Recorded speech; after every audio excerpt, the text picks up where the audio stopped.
organizations to understand what type of environmental impact they cause with their activities, and place some controls in water pollution, air pollution, and also to understand what can we do to make it better. What I'm doing here today is I want to speak to you guys about conscious consumerism. I want you to understand what role do you play with everything you consume, which is much better than you think. What happens to the environment with all the products that we use, and what can you do to make it better and help businesses have a better environmental quality in everything they do. Now, look at our planets. Our planet's 5 billion years old. And one interesting thing to think about is that since the creation of the planet, nothing's been taken out of it, and nothing's been given to it. So we have the same number of molecules since the beginning of the planet that has been rearranged into everything that has ever lived on this planet. Who knows what a molecule is? Very good. So molecule is a very small piece of matter. Like, who knows what a dinosaur is?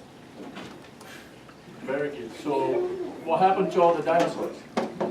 They died. And where are they now? Underground. Fossil fuels. Very good. So what happened to their bodies? You tell me, what happened to the... Yeah, so she just said it changed into oil and gas. So that's an example of something that's been transformed into something else. So with that in mind, a very smart French scientist came up with a very important phrase that in nature nothing is wasted, nothing is created, everything is transformed. So do you know any animals that generate waste? Tell me. Caterpillars generate waste? What kind of waste? What? Well, but what happens with the waste of the caterpillar? It turns into something else. So it's always reused. So that's something to keep in mind. Everything's been reused, everything's been transformed into something else. Now, let's go back from 5 billion years to 2 million years ago, and I'm going to introduce you guys to a gentleman of your family that you might not know before. Who knows who that gentleman is? Tell me, who is it? One of the first men. Well, it's not exactly a man, but it's someone that, you know, a species that evolved into mankind. His name is Homo habilis. Okay? Why does he have that name? Tell me. Because homo, it means like, it has a certain meaning that means like before time and stuff. Yes. And what's the second word means? Can anyone tell me what the second word means? Well, I'll tell you. Habilis means he had the ability of doing things. He was the first one in our lineage that, you know, turned into human beings like we are now, that was able to transform nature and making tools. He's the first tool. I'll talk to you in a second. He's the first tool maker. And why is that important? Because he was the first one that transformed nature into something useful. And he was able to do that. Do you know why? Because he had a longer thumb than all the other primates and all the other cavemen. If you look at the picture in the bottom, you're going to see that from other apes, they had very short thumb, and that didn't work well to connect the index finger with the thumb, so they couldn't hold something. They couldn't use their hands in a very precise way. They could hang on to branches and different things, but they couldn't have a very precise grip. Homo habilis had that grip, and he was able to make tools. Now, why were tools important? Why do you think he made tools? You tell me. To help him use things. To help what? To help him use things. Very good. So now let's think about two of those gentlemen. One sitting on a rock with no tools around him, and the other one sitting in a rock with a bunch of tools. Who's happier? A bunch of tools. Why is he happier by having tools? By having like a place to eat. With tools you can have a place to live, stay protected, make things. Eat. Exactly. So here's the thing here. Tools make your life easier. They have value. Okay? So that's the beginning of something that still happens today, which is a manufacturing process when man transforms nature into something that's good for them. So that was the first gentleman that started something that we still do today. So from 2 million years ago to a couple hundred years ago, we go to Industrial Revolution. Who knows what Industrial Revolution is? Well, I'll tell you. It's something that happened in Europe about 200 years ago when mankind first learned to use machines to manufacture things in very large quantities. Okay, so then they created factories that had machines that use power and use natural resources to make things. But while they use natural resources to make things, they also generate a couple things. What comes out of the smokestack of a factory? Who can tell me? You. Smoke comes out of smokestack of a factory. So what else how else can factories impact the environment? You tell me. Pollution. Exactly, pollution. So think about that. You have a factory that makes things. What do they use to make things? Natural resources. And what happens during the process? They generate environmental impacts. They generate smoke, they generate liquid waste, and they generate solid waste. So there's a price that environment pays for the manufacturing activity. Everyone understands what manufacturing is? Okay, that's the activity of factories making things. So 200 years ago, factories made a few things. But from there to now, factories make a lot of things. So if they use natural resources and generate pollution, if they make a lot of things, what happens to the natural resources? Exactly. Can you tell me a little bit more about that? Pollution from it breaks down everything. It's the environment. Very good. So that's right. So if factories make a lot more stuff than they did before, there's a lot more pollution. And they also use a lot more natural resources. If they really, really make large quantities, do you think that the natural resources might end one day? Who thinks that might happen? Well, yes. So also if they make a lot of stuff and generate a lot of pollution, who thinks that the pollution might be so much that might impact the environment and people's health? Well, guess what? It's exactly where we are right now. From the lessons that started with the Homo habilis, making things, going to the Industrial Revolution, making things with machines, to now where we make so much stuff, we're now putting the environment and people at risk. And we're at the point now where there's so much pollution in some places in the world, which is not a very good place to live, and also where the resources are so depleted, they're very expensive and difficult to get. Now, a group of very smart people got together and thought, okay, if factories need to make stuff out of natural resources, and they need a healthy environment so people can work and make money to buy stuff, what happened to factories if there's no more natural resources? Tell me. Well, not only that, but what are they going to sell if they can't make anything? Is that going to be good or bad for factories? So some people got together and understood that if we go on this traditional model of making everything we can, one day the very factories that are using the natural resources are not going to be able to exist anymore. And so these people thought about the following way. So, well, you know, we have to change in a way that businesses care about what happens to the environment and what happens to people. The traditional capitalism model thinks about profit, so they have to make the most they can. The new model that these people have been thinking about is something called conscious capitalism, which cares about profit, people, and planet, which is a big part that I want you guys to understand today. So here we're looking at, the bottom of the presentation. If businesses keep doing business the way they are, making a lot of stuff, generating a lot of pollution, using natural resources, the very existence of those businesses will be at risk. So smart people like yourselves stopped to think about that and came up with the idea of conscious capitalism. Conscious capitalism is a way to think not only about profit, which is something that all businesses care about, which is an important part of business. It takes a lot of smart, very well-trained people to do that, but care about the planet and people. So they care about what's called the 3 Ps, the people, planet, and profit. Now, what are the 3 Ps? I can hear. People, planet, profit. Okay, once again? People, planet, profit. A little better now. Why is it important? Who can tell me? Who can tell me why it's important? You. So the natural resources don't run out, and so the people in the planet are healthy. Excellent. Come here and do the rest of the presentation because you know everything. Just kidding. But very good. That's exactly it. So the traditional capitalists, people only thought about profit because that's something that was developed 200 years ago when you still had a lot of resources. But guess what? Now we don't have as much resources and we have a lot of pollution. So the smart people are thinking about new ways of doing business, and these new ways are coming up right now.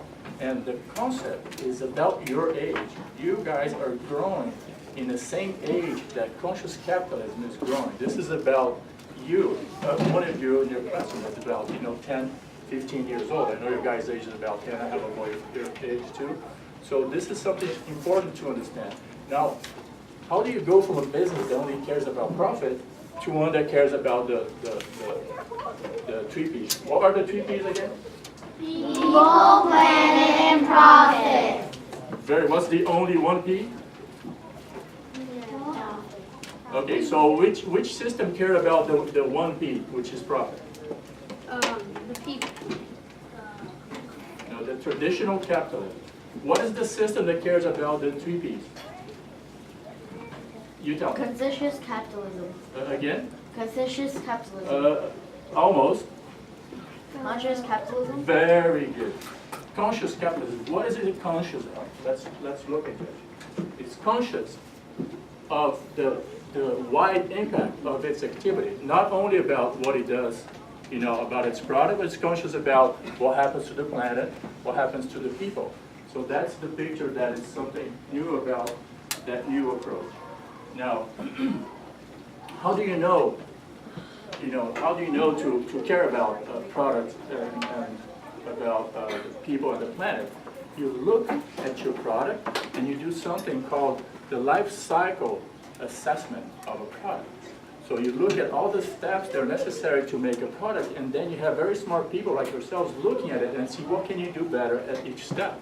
So let's look at, this is something that's used for, in very large manufacturing process that I'm bringing to you guys. So now let's talk about a car, for example.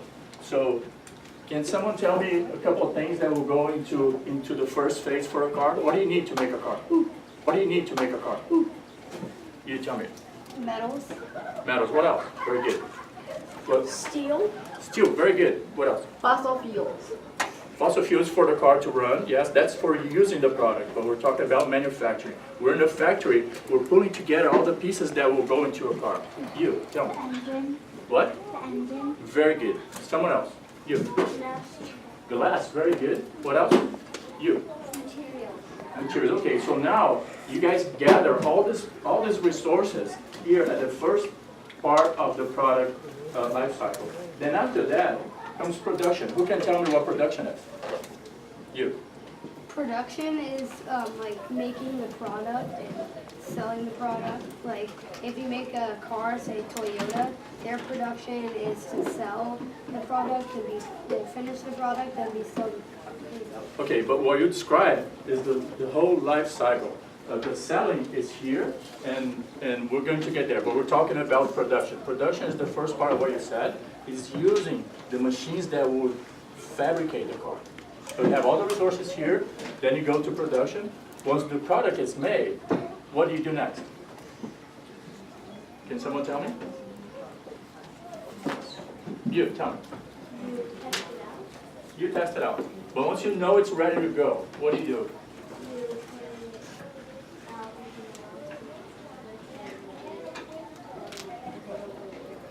Very good. Can someone else tell me? You. Distribute. Just very good. So what brand of car do you mention?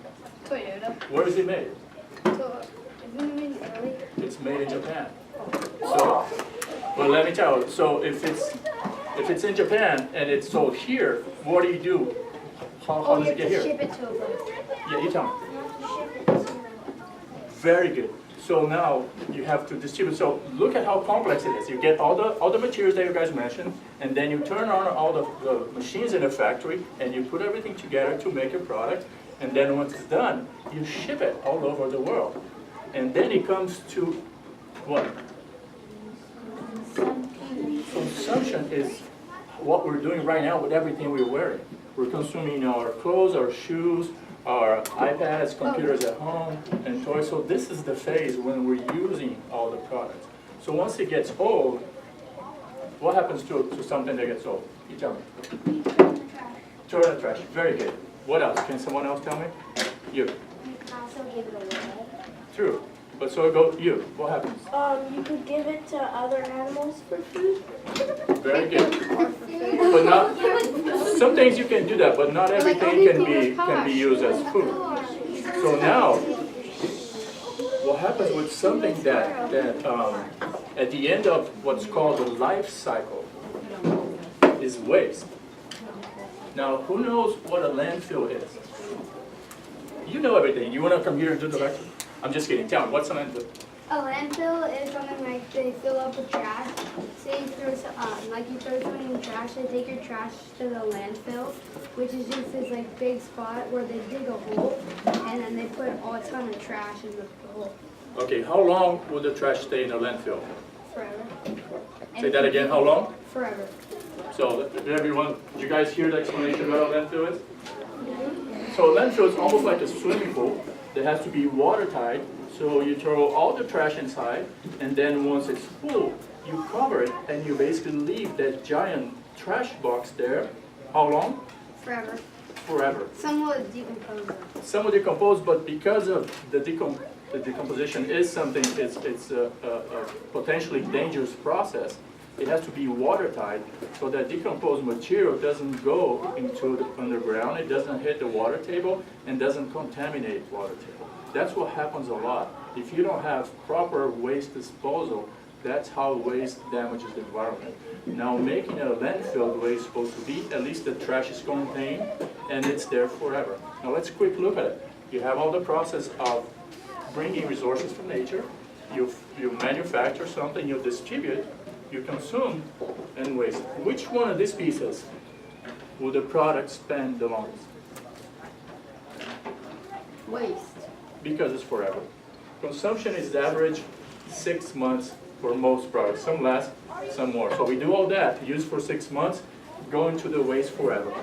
Now, does that sound smart? No. Doesn't that sound something's funny with that? They should reuse it. Like Well, reuse yes. the parts. Yes, so but this is the traditional business model. This is the business model that the traditional capitalism cares about, which thinks about profit. So once the product is old, what do companies want you to do? Well, but then you don't have that product anymore. What do companies want you to do? Can you say that? Buy it. Buy another one. So they want this to happen, so you go back, and you go back in the cycle to generate the first fee. What's the first fee? Profit. And what are the P's they're missing here?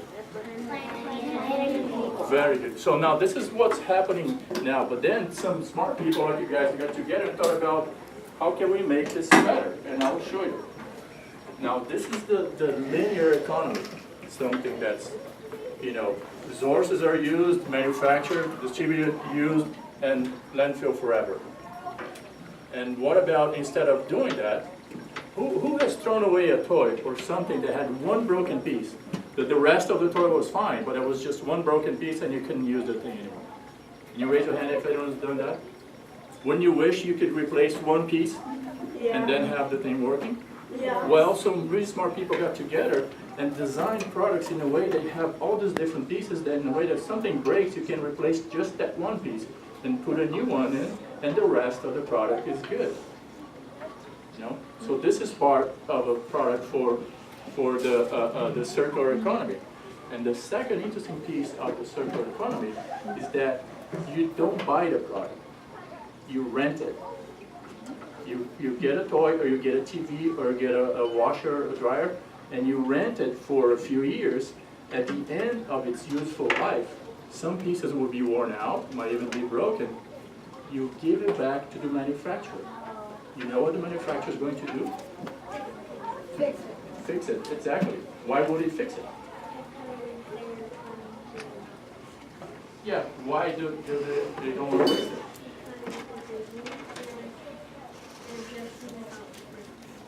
Exactly, because they don't want to waste it because it's theirs. So now, instead of making a product that will, something will break, a small piece and everything gets thrown away and spends forever in a landfill, we go to a situation where the manufacturer makes a product that lets you use for some time, takes it back, replace one piece, and then leases to you again. That's why it's called circular, because the product keeps going back and forth with very little waste. What's the big difference between this situation and this one here? What's replacing the waste? You. Well, the mouth circle is just like what goes into the waste, and the circle is when just like a piece of the waste. Very good. Very good. A small piece goes into the waste, and what happens to the rest? That's just like And then the manufacturer is the one that's going to recycle. So what is he going to do? Something called eco-design, which is going to make it as easy as possible for him to do and waste as little as possible. In that way, we're going to be eliminating heat. And this is how everything is moving into a new economy where instead of you buying things that will be used and thrown away, you will rent things that you use for some time, give it back to a company that makes them in a way that they can be easily repaired. So let me quickly show you a video that's going to tell guys a little bit more about it.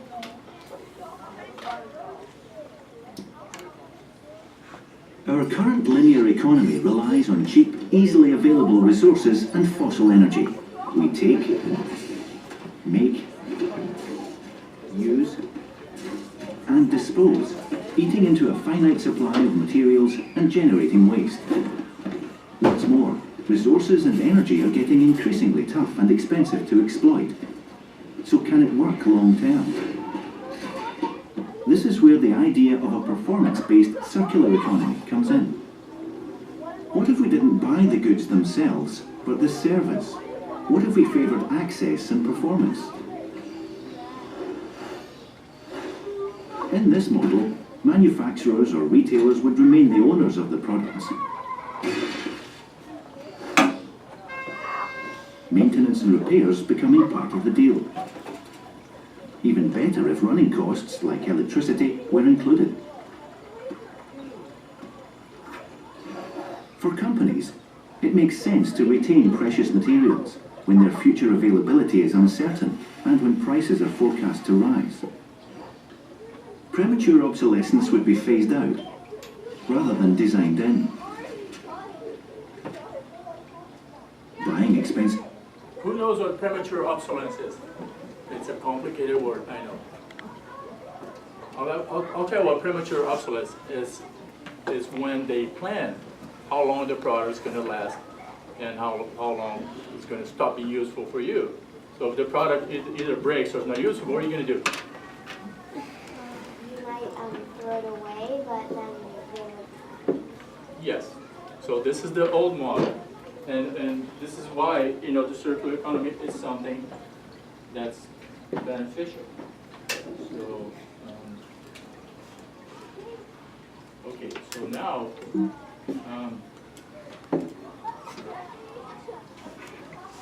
okay, so quickly looking at industrial ecology. Remember when I spoke to you about there's no waste in nature? Every process in nature, every waste from one process is reused by another one. Well, there's also a lot of smart people working on something called industrial ecology.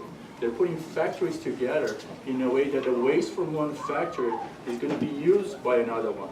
So if you have heat coming out of one factory, it's going to be used by another one. If you have some waste, it's going to be used in another process. So, which is very interesting because you have factories here trying to imitate nature, because in nature, there's no waste. So what's the smartest species in the planet?